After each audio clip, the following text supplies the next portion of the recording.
Hello guys and welcome on board. Today we'll be looking at the topic, real life example of Governor Amuneke, the Super Falcons experience. Recently, the Super Falcons were crowned champion of Africa for the 10th time.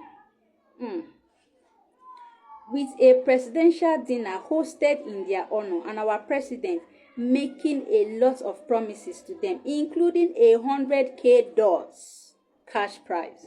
See enjoyment. In addition,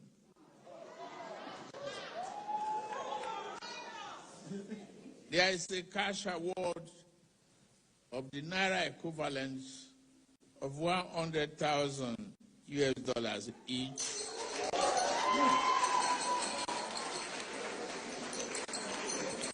To the 24 players.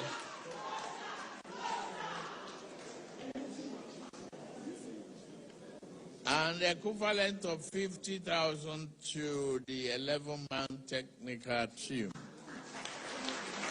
No sooner than that had taken place, we saw a tweet flying around purported to be from the Super Falcons forward Esther Okonkwo, saying our president is all nines and all.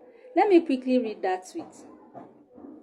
I saw a completely different person, caring, kind, with a great sense of humor. He is nothing like they say. If you meet him, you will definitely fall in love with him.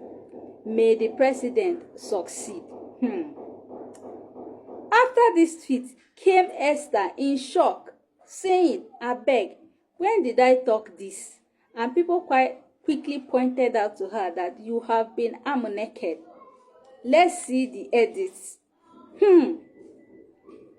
As if that one was not enough, the Super Falcons captain, Rashidat Ajibade, in an interview conducted recently, claimed that they have not been paid the $100,000 promised by our president. Delivered the $100,000.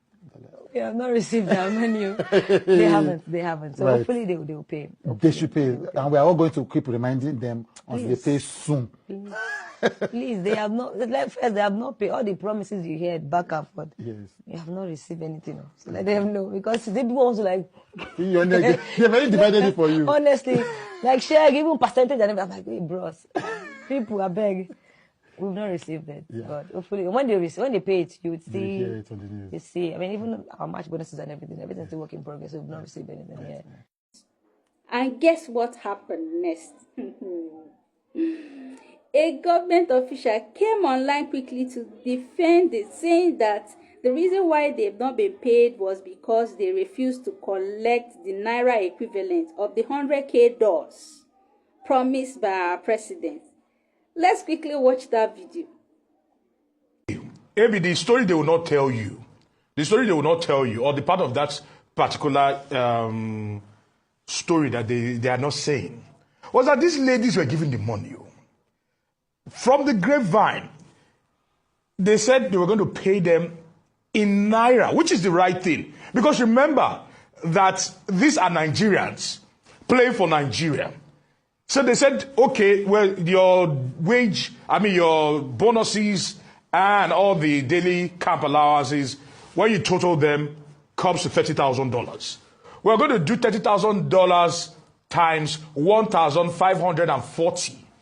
The exchange rate then was 1,530.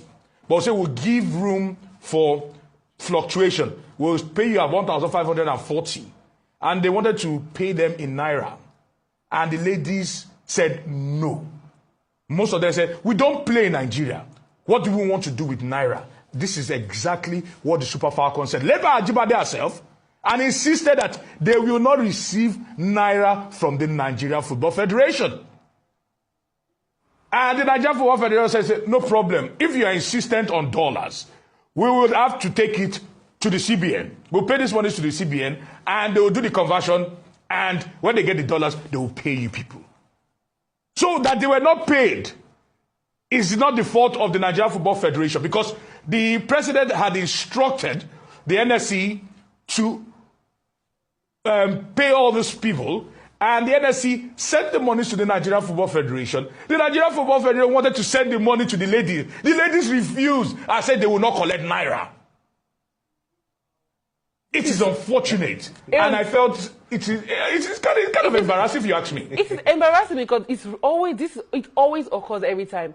You know the preferred choice of the ladies already. If they tell you they're not, some of them, for instance, you look at a player like Choma Okafor. That's her first time. She's she's a Nigerian. Her mother is from Malawi, and she's been there for a long time. I bet she doesn't even have a Nigerian account. So you know all of these. There's always a reason it is not paid at the right time. And I don't think it should be happening at this point, Aaron. I think that should be the... Now let me come in here, Aaron. Oh my God. Aaron, let me come in here. The point is, sorry to interject him. Yeah. Sorry to interject here. Not to see. This is what we should not normalize anomalies.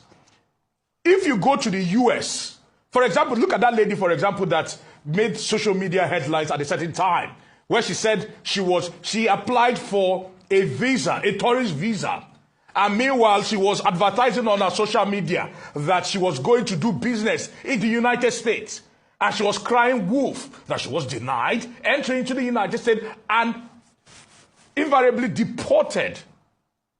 AB, we should not normalize abnormalities. The truth is this: if you want to work for Nigeria, you cannot insist that you must have an account in Nigeria that you should be paid. It is constitutional.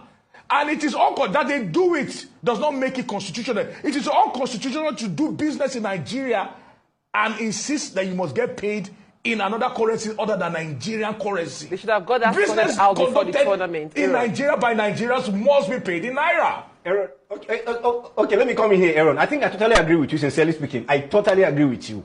Now, I mean, the truth is this, right? It still boils down to proper communication. Were they properly communicate? I mean, were they properly briefed? Were they told that this is exactly what's supposed to be done? If that was done, then I think Ajibade was uncharitable for her to come out and say, look, we've not been paid our bonuses, knowing fully that, look, this is the issue on ground. Instead of her saying, look, we've not been paid our bonuses for ABC reason. Haven't watched that. Who do you actually believe? Who is telling the truth and who is lying? Ajibade or the government official? Let me quickly tell you that for me, I can bet that the government official is lying through his teeth. Believe APC at your own peril. Those that can make up Nigerian air. Those that came out recently to tell us that they lied about rats invading Aso Rock. And those who even lied against Esther. You ought to believe them at your own peril. Me, I would say this is Governor Amuneke unleashed twice. Let's see the edit. Tell me what you think about this real life example of Governor Amuneke. Let's see the edit. Chakam.